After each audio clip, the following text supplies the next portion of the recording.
तो ये projectile motion का एक बहुत ही बेहतरीन कॉम्प्रिहेंशन है। देखिए इसमें now there is an inclined plane making an angle 37 degree with the horizontal and taking y-axis along the line of greatest slope of the given inclined plane and x-axis perpendicular to it as shown in the figure. Now this is y-axis, this is the x-axis.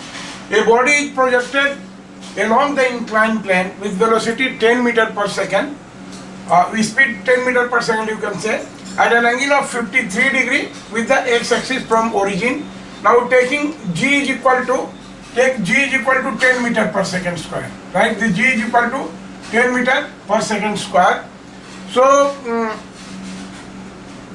इस comprehension में ये सारा data ये करने के बाद में इस कंप्रिहेंशन में आपको बताना कि what is speed of the body after 2 second. ये सारे ऑप्शन दिए गए हैं, these are the various option. So सबसे पहले इसको हम लोग सोल्व करने की कोशिश करेंगे। तो हमारा पहला अप्रोच होगा, देखिए ये प्लेन मोशन का एग्जांपल है और जस्ट ये करेंगे बॉडी को इस प्लेन में प्रोजेक्ट किए हैं, तो थोड़ी सी टिपिकल है ये प्रॉब्लम। तो देखिए हमारा पहला अप्रोच प्रोजेक्टाइल मोशन में हम क्या करते हैं कि एक्स एक्सिस हॉरिजॉन्टल है और वाई एक्सिस इसके परपेंडिकुलर ये दिया गया है which is not vertical, right. तो एक डिफरेंट डायरेक्शन दिया हुआ है, उसको हम लोग कैलकुलेट कर सकते हैं। तो अगर इस प्लेन में अगर सपोज इसकी इनिशियल वेलोसिटी u है, तो इस वेलोसिटी का कंपोनेंट एक्स एक्सिस के अलोंग, अगर इधर हम करें component of velocity along x axis, इस डायरेक्शन में ये करें तो इसका कंपोनेंट ux क्या होगा, ux equal to 10 cos 53, right, ux equal to 10। और अगर इधर हम माने कि दिस इज uy, राइट, तो यहाँ से क्या हो गया हमारा, देखिए uy क्या हो जाएगा 10 sin 53, राइट। तो ये देखिए we have ux is equal to 10 into cos 53 degree and uy is equal to 10 into sin 53 degree, right. अब देखिए 53 और 37 का एक रिलेशन होता है। जैसे अगर मान लीजिए कि ये एंगल, दिस एंगल इज 37, तो ये एंगल हो जाएगा 53। आप जल्दी से ट्रायंगल बना लें और इसमें रिलेशन होता है this is 3 unit, this is 4 unit and this is 5 unit. यहाँ से हम sin 53, cos 53 और 37 का वैल्यू कैलकुलेट कर सकते हैं, राइट। तो यहाँ पर क्या हो जाएगा, this will B 10 into cos 53। देखिए cos 53 कितना हो जाएगा 3/5, तो this is 3/5 and this will be equal to 5 to the 10, this will be equal to 6 meter per second। and what is this, this is 10 into sin 53। देखिए sin 53, this is 4/5, right, this is 4/5, so this will be 8 meter per second। so we can write the initial velocity vector u, इसको vector form में हम क्या लिख सकते हैं, this u will be equal to, देखिए अगर आई कैप है एक्स एक्सिस के लॉन्ग यूनिट वेक्टर और वाई एक्सिस के लॉन्ग जे कैप मानते हैं, तो हमारा ये क्या हो जाएगा, this ux will be equal to 6i cap and plus, देखिए वाई एक्सिस है उधर ही, तो plus 8j cap. Now this is initial vector और इस यूनिट क्या हो जाएगी, this will be in meter per second, right. तो इनिशियल वेक्टर हो गया हमको। अब देखिए g वर्टिकली डाउनवर्ड डायरेक्शन में काम कर रहा है। यहाँ पर g acceleration due to gravity है और यहाँ से वर्टिकली डाउनवर्ड डायरेक्शन में। If this angle is 37, then what is this angle, this will be 53। तो ये डाउन द प्लेन g का कंपोनेंट क्या हो जाएगा, डाउन द प्लेन हो जाएगा g cos 50। अगर इसको हम g डैश करें, राइट, तो g डैश क्या हो जाएगा हमारा, वी हैव, यहीं से करते हैं, we have g dash is equal to g cos 53, right. We have g dash is equal to g into cos 53, right. और ये देखिए cos 53 का वैल्यू क्या हो जाएगा 3/5, cos 53 का वैल्यू हो गया 3/5। तो देखिए ये डाउनवर्ड डायरेक्शन में है और डाउनवर्ड डायरेक्शन में अगर वेक्टर की बात करें तो ये अपोजिट हो जाएगा, वाई एक्सिस का निगेटिव में है, सो दिस इज माइनस, और ये कितना हो जाएगा, this will be equal to minus cos 53 is 3/5, तो दिस इज माइनस ऑफ 3/5 और g का वैल्यू 10 दिया हुआ है, राइट। तो यहाँ से ये कितना हो जाएगा, this is -6 meter per second square. So this is the value of g। अब आपको क्या करना है, you have to find the speed of the body after 2 second, right. तो अगर मान लिया कि वो होगा तो जस्ट हम काइनेमेटिक्स का ये लगाएंगे फॉर्मूला, क्या हो जाएगा, vector v is equal to v after t is equal to 2 second. ये कितना हो जाएगा, वेक्टर u अब प्लस g डैश t और t का वैल्यू कितना है 2 second, right.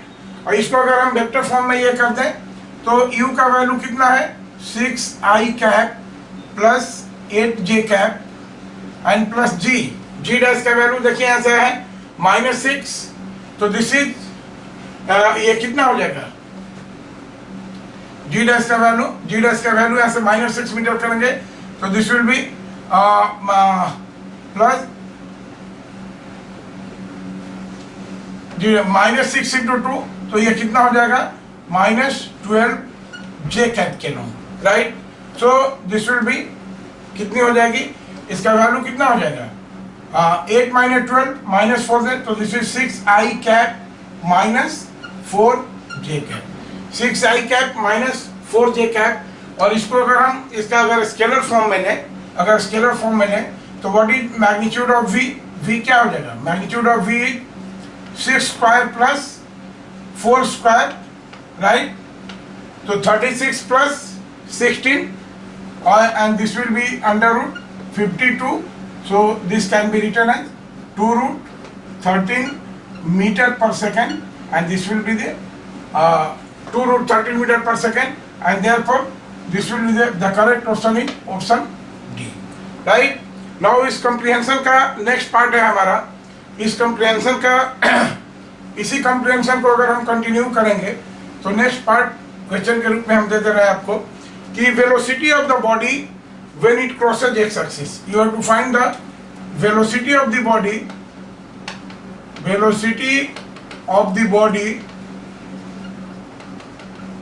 When it crosses X axis, right. और उसमें ऑप्शन दिया हुआ है, the first option is 6i cap -8j cap, this is 6i cap -8j cap. B option है हमारा 6i cap plus 8j cap, 6i cap plus 8j cap, and C option है -6i cap -8j cap, and D option है, option D -6i cap plus 8j cap. Now you have to find the velocity of the body when it crosses x-axis, right? तो इसमें भी क्या करेंगे, चाहे कि हमने ये किया है, now हम जानते हैं कि velocity of the body when it crosses x-axis क्या होगा, क्या होता है जब ये x-axis को क्रॉस करेगा, ये प्रोजेक्टाइल जब x-axis को क्रॉस करेगा तो क्या होगा उस समय, देखिए this will be the situation. Now जैसे ये एक्स एक्सिस को क्रॉस किया यहाँ पर कहीं, तो क्या होगा, इसका जो डिस्प्लेसमेंट अलोंग वाई एक्सिस 0 होगा, राइट।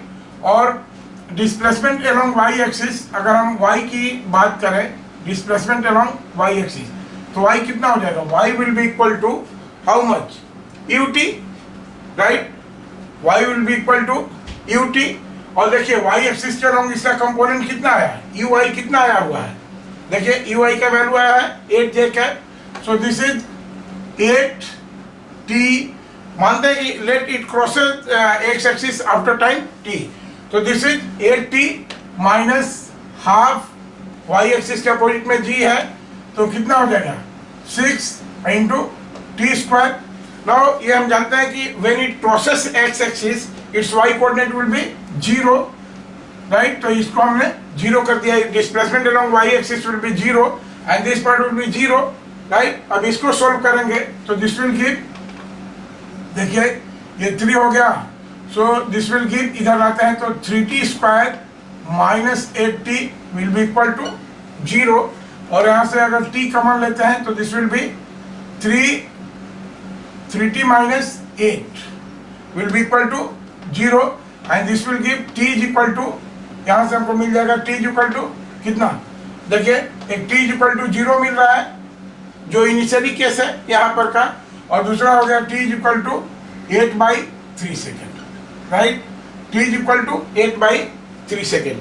तो हमने टाइम कैलकुलेट किया कि after 8/3 second it will cross the X axis, और इस पीरियड में हमको वेलोसिटी लिखना है, तो क्या हो जाएगा, we have velocity vector v is equal to vector u plus g dash t, right, g dash t, और तब यहाँ से करेंगे u का वैल्यू कितना है 6i cap plus 8j cap, right, और g डैश तो माइनस में है, -6 इंटू t का वैल्यू कितना होगा 8/3 j कैप, राइट, तो ये 3 टू जा लिखते हैं, 8 टू जा 16 और ये 8 है, तो कितना हो जाएगा, finally this is 6i cap और -8 minus 16 that is 8j cap. Therefore correct option क्या हो जाएगा इसमें, correct option is option A, right, यानी हमारा ऑप्शन ए करेक्ट है।